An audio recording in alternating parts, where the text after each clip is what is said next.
Hello! Magandang umaga! Tara na pong magluto. Ayan na po ang aking mga ingredients na lulutuin para ngayong pananghalian.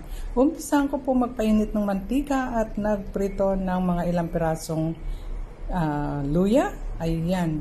At habang mainit na nga po ang luya at ang mantika, akin na pong inilagay ang isda. Kinakailangan pong iprito muna siya ng bahagya. Mga 5 minutes ang side. Tapos tsaka natin babalik ta rin at ayan, 5 minutes again. At bahagya lang naman po, hindi kinakailangang lutong-luto. Dahil gagawin po natin yan para sa soup. Ayan na nga po.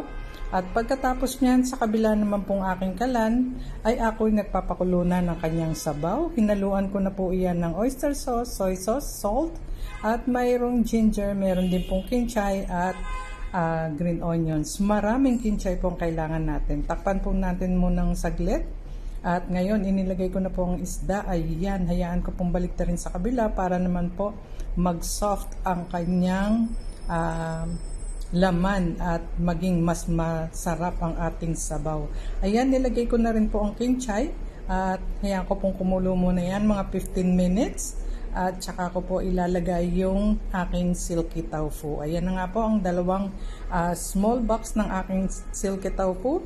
Gagamitan ko lang po yan ng spoon para i-scoop ng mga pira-piraso. At ilalagay ko po yan sa ibabaw ng aking sabaw. Ayan po, ganyan lang po kasimple at napakadali.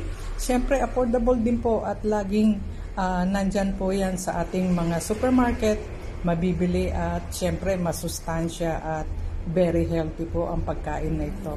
Madali din po siyang lutuin. Kaya ayan, tapusin ko lang po mailagay lahat ang aking silky tofu at hayaan ko pa rin pong kumulo yan mga 5 minutes at pagkatapos, syempre, luto na ang ating sabaw, ang quick soup Chinese style. Ayan po.